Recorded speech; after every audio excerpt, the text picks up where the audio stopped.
लाख का जलता हुआ घर देख रहा हूं, देखा नहीं जाता मगर देख रहा हूं।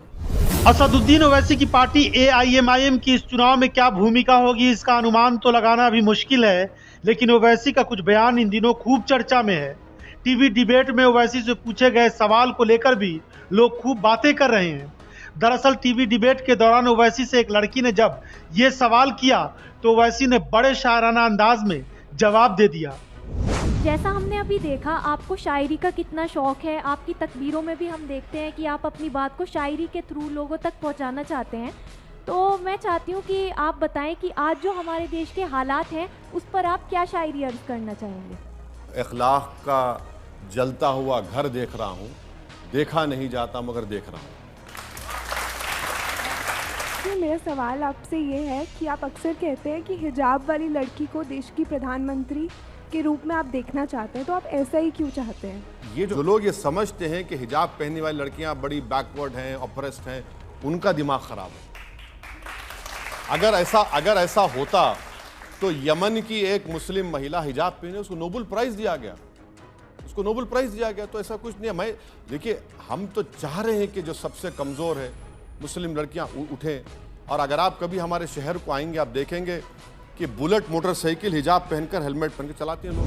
लोकसभा चुनाव में ओवैसी की पार्टी खूब सुर्खियों में है। अभी तक किसी के साथ गठबंधन तो नहीं हुआ है, लेकिन कहा जा रहा है कि एआईएमआईएम देश के कई राज्यों में अपने उम्मीदवार उतारेगी। इनमें बिहार और उत्तर प्रदेश की लोकसभा सीटें खास तौर पर ओवैसी की नजर में है। जहाँ तक सवाल है, हमारे पार्टी के अध्यक्ष शौकत साहब से हमारी बातचीत चल रही है और वो ये कह रहे हैं कि हमको भी लोकसभा का चुनाव वहाँ पर लड़ना चाहिए। कुछ सीटों लोकसभा के पार्लियामेंट कॉन्स्टिट्यूंसी की उन्होंने हमसे बात की है, निशानदेही की है। तो हमारी बातचीत चल रही है, अभी बताना बहुत जल्द होगा। वैसे ही महाराष्ट्र में इम्तियाज़ जलील साहब वहाँ पर और हमारे जो पार्टी के ऑर्गेनाइजेशन के लोग हैं, उनसे भी मेरी बातचीत हुई।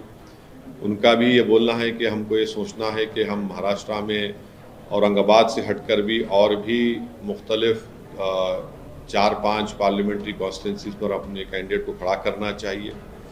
तो इस बारे में भी वहाँ पर बातचीत चल रही है। अभी बहुत जल्दी होगा इस बारे में कुछ बताना, उत्तर प्रदेश और महाराष्ट्र के बारे में। देखिए, अखिलेश यादव ने 2014 का चुनाव हारा बीजेपी के खिलाफ, 2017 का चुनाव हारा, 2019 का लोकसभा का चुनाव हारा, फिर 2022 का चुनाव हारे।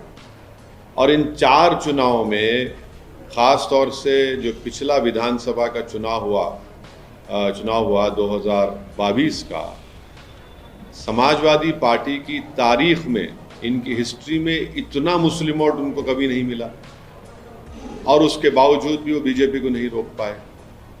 तो ये बार बार ये बोलना, ख़ास तौर से अल्पसंख्यक मुस्लिम समाज से आकर के हमको वोट दे दीजिए, हमको वोट दे दीजिए, ओवैसी को गाली देते हैं, एमआईएम को क्या क्या गालियों से नवाजते हैं, फिर भी बीजेपी को नहीं हरा पाते हैं। इसकी वजह क्या है? मैं तो नहीं हूँ उसकी वजह। कितने चुनाव हारेंगे अखिलेश यादव समाजवादी पार्टी? तो ये गलती उनके पास है। अब फिर कहेंगे कि हम बीजेपी को रोकेंगे। आप तो 4 चुनाव हार चुके हैं। आपके सलीम शेरवानी साहब 5 मरतबा के एमपी आपको छोड़ चुके हैं। स्वामी प्रसाद मौर्य जो आपके पार्टी के वाइस प्रेसिडेंट थे, वो आपको छोड़ गए हैं। आपकी अलाई पार्टनर अपना दल की, वो आपसे नाराज़ हैं। तो ये ज़मीनी हकीकत कुछ और ही बता रही है वहाँ पर।